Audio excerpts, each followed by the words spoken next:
However, despite both the House of Representatives and the Senate passing resolutions in 2019 recognizing this tragedy, no United States president has ever joined in the acknowledgement.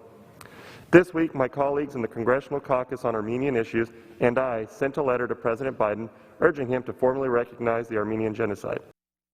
That letter, spearheaded by the co-chair of the Armenian Caucus, Valley Congressman David Valadao, met by immediate response by President Biden on Friday in his first phone call to the Turkish dictator Erdogan since taking office. President Biden revealed his plans of formally recognizing the Armenian genocide, becoming the first U.S. sitting president to do so.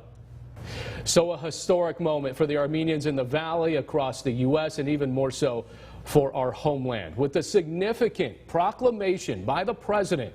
So lots to talk about with our exclusive panel this week on the 106th anniversary of the Armenian genocide.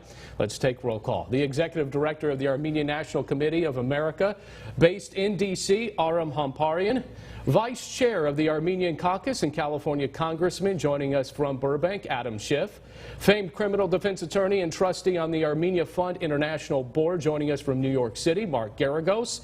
And the first honorary consul of Armenia in the United States who represents the Central Valley, Berj Abkarian, joining us from Fresno. Thank you all for being on this special Sunday Morning Matters. And Aram, I'll begin with you. President Biden's announcement and recognition. Give me a sense of the of this. President Biden has rejected the longest-lasting foreign gag rule in American history. He has rejected a veto that has been exercised over U.S. policy on a known case of genocide. He's done what presidents before him have been afraid to do. We thank him for his leadership, and we look forward to working with him as he translates this statement into a sustained policy that supports Armenia, protects Armenia, challenges Turkey's denial, and ultimately paves the way for a just resolution of this crime. Congressman, I want to come to you now. We know about the big letter that was sent to the president this week from about 100 lawmakers. That's including yourself. And I'm wondering, would President Biden have made that phone call to the Turkey president, Erdogan, even without that letter? Well, I think there are a number of reasons why this was absolutely the right moment and the right president for genocide recognition. In the last session of Congress, for the first time in decades, we passed a resolution in the House and Senate with overwhelming numbers. We got over 400 members of the House to support genocide recognition.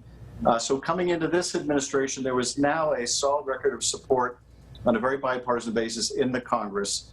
But we have also seen this disastrous war that Azerbaijan and Turkey brought on the people of Artsakh. That has added new urgency to speak truth to power. And so this is the right moment for a president to recognize a genocide, long overdue moment, but a very important moment. And Berj, I want to come to you, especially for Valley Armenians here. This is the day we've all been waiting for. Fresno, home to the only Armenian genocide monument at Fresno State in the entire country, as you know that. This is bigger than just Armenia. What is the global impact of this, Berj? Thank you so much for being part of the show. And I want to thank Congressman Adam Schiff for taking lead in pushing the letter to the president's office to encourage him to do so.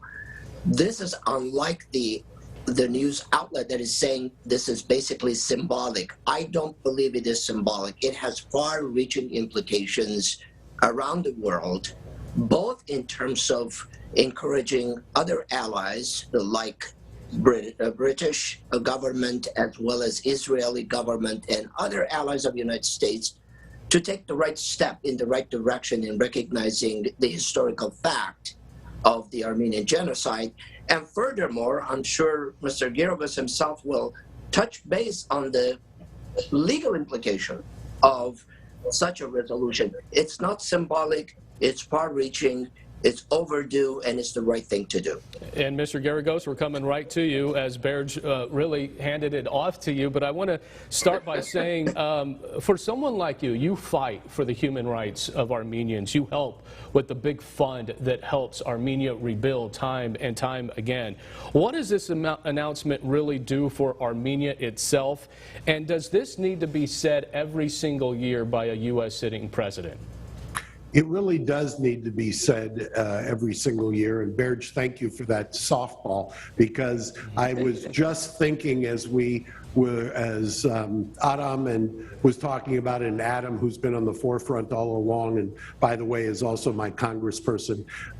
The interesting thing about this, I was thinking back and harking back to arguing in front of the Ninth Circuit Court of Appeals over a decade ago, and they invalidated the statute which allowed some small legal recompense for this, and they did it on the basis that the word genocide was used. That literally is a Ninth Circuit published Court of Appeals opinion. So that argument is evaporating or is evaporated as we speak. And so there are far-reaching legal implications. And by the way, one of the reasons that Turkey has fought so strongly and has poured so much money into buying off lobbying efforts and basically the gag rule that we've talked about is Turkey's paying the bill for it. One of the reasons is because they wanted to avoid the legal and financial ramifications of this. And so this is huge. It's a huge moment because we do, as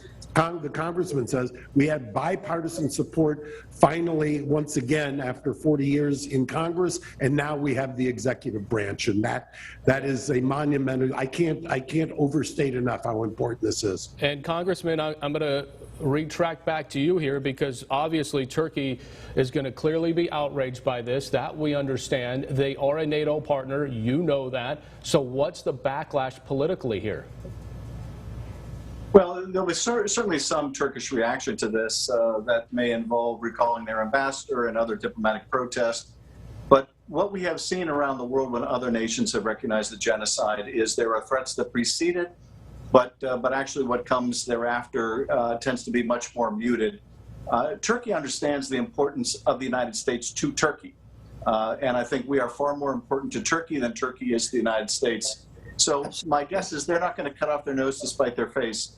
But I also would agree with what Mark was saying. You know, even beyond the ability to seek justice for the victims and the descendants of the genocide, it's also a very powerful message to Erdogan and to Aliyev and Azerbaijan. The United States is going to speak truth to power. That we are going to stand up in that region and around the world to autocrats and would-be autocrats. We are going to champion human rights even as we have our own issues, very serious issues at home. But that's very important, I think, in terms of the region where many in Artsakh and Armenia are deathly afraid of another genocide. Well, we got a lot more to talk about with this exclusive panel here. They're nice enough to stay around for another segment. And when we come back, we've touched on the genocide of the past, but Armenia is in the midst of a genocide today over there in the indigenous land of Artsakh. Will the U.S. finally get involved? Our exclusive panel continues next.